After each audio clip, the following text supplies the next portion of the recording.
সম্মানিত প্রিয় বন্ধুগণ, আপনাদের সবাইকে স্বাগতম। আসসালামু আলাইকুম রহমতুল্লাহ। আজ আমরা মুন্সিগঞ্জ বহরং থানার গাউদিয়া রানাদিয়া কারামাতিয়া মাদ্রাসার সকল উস্তাদ এবং ছাত্রদেরকে নিয়ে নবপথে পদ্মা সেতু সফরের উদ্দেশ্যে মাদ্রাসা থেকে বের হয়েছি। আলহামদুলিল্লাহ।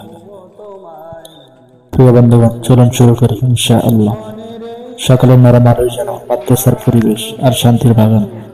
সকল ছাত্র উস্তাদ একত্রিত হয়ে সফরের উদ্দেশ্যে দুয়ার মাধ্যমে মাদ্রাসা থেকে বের হয়ে পড়ল। আল্লাহ তাআলা বলেন, আফালা ইয়ানজুরুনা ইলাল ইবিলি কাইফা খুলিকাত। তারা কি আল্লাহর সৃষ্টির দিকে তাকায় না? আজকের এই সফর সেই সৃষ্টির কাছ থেকে দেখারও একটি সুন্দর উদ্যোগ। মাশাআল্লাহ। আল্লাহ তাআলা অন্য আয়াতে বলেন, তোমরা ভ্রমণ করো পৃথিবীতে, দেখো আল্লাহ তাআলা কিভাবে সৃষ্টি করেছে। সুবহানাল্লাহ। তারপর এক এক করে ছাত্র এবং উস্তাদগণ নৌকায় উঠে পড়লাম। আলহামদুলিল্লাহ। অতএব নৌকায় ওঠার পর নদীর বাতাস আমাদের অশান্ত মনকে প্রশান্তি করে দিচ্ছে। সুবহানাল্লাহ। চলুন নৌকায় চলে দেখি আল্লাহর সৌন্দর্য আর পৌঁছে যায় স্বপ্নের পদ্মা সেতুর কাছে। রাসূলুল্লাহ সাল্লাল্লাহু আলাইহি ওয়াসাল্লাম বলেছেন, ভ্রমণ মানুষের জন্য শিক্ষা ও দৃষ্টিভঙ্গি বিস্তৃত করে। সুবহানাল্লাহ। তারপর প্রিয় ছাত্ররা কেউ নাস্তা করছে, কেউ বা নদীর দিকে তাকিয়ে আছে, কেউ আবার আল্লাহ তাআলার নিয়ামত নিয়ে চিন্তা করছে। সুবহানাল্লাহ। অতএব ধীরে ধীরে নৌকা নদীর মুখে ভেসে চলছেই তো চলছে। আল্লাহ রাব্বুল আলামিন বলেন, তোমাদের জন্য নদী সমূহ করলাম অনুগত। অন্য আয়াতে বলেন, ফাবিআইয়ি আলাই রাব্বিকুমা তুকাযযিবান। তোমরা তোমাদের প্রভুর কোন কোন নিয়ামত অস্বীকার করবে?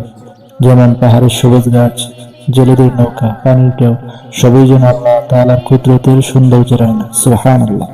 অতঃপর উস্তাদগণ প্রিয় ছাত্রদেরকে নসিহত করছেন, যে আল্লাহর সৃষ্টি নিয়ে চিন্তা করে আল্লাহ তাআলা তার ঈমান বৃদ্ধি করে দেন। সুবহানাল্লাহ।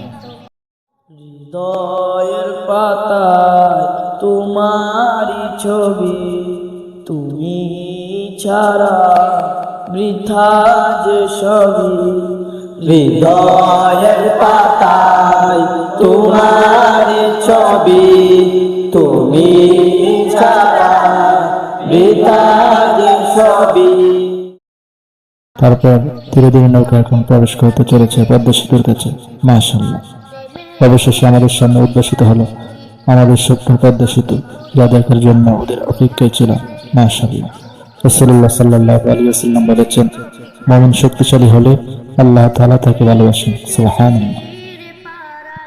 এই সেতু হলো আমাদের দেশের শক্তি ও সক্ষমতার প্রতীক। তারপর ছাত্ররা পদ্মা সেতু দেখার জন্য এক এক করে নৌকা থেকে নামতে শুরু করল। অতএব ছাত্রদেরকে নিয়ে হালকা একটু খেলাধুলা করলাম, যাতে পদ্মা সেতুর সফর সুন্দরভাবে অনুভব করতে পারি। আলহামদুলিল্লাহ। তারপর খেলাধুলা শেষ করে নদীতে গোসল করে জোহরের নামাজ একসাথে আদায় করলাম। আলহামদুলিল্লাহ। তারপর নামাজ শেষ করে সবাইকে নিয়ে দুপুরের খাবার একসাথে গ্রহণ করলাম। আলহামদুলিল্লাহ।